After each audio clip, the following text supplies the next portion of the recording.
نماز جو ہے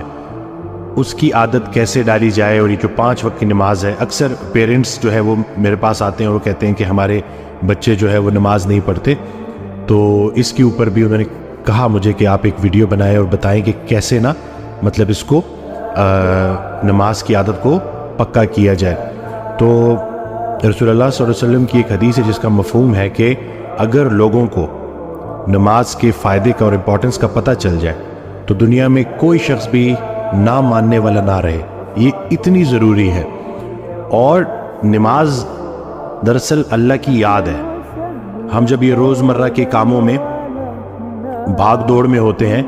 تو اس بھاگ دوڑ میں کہیں ہم اللہ کو بھول نہ جائیں، زندگی دینے والے کو بھول نہ جائیں، اس کو یاد رکھنے کے لیے صبح اٹھے، فجر پڑھی،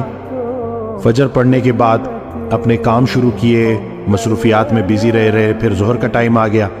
پھر نماز پڑھی، پھر اللہ کو یاد کیا، پھر ظہر سے عصر تک اللہ کو یاد رکھا،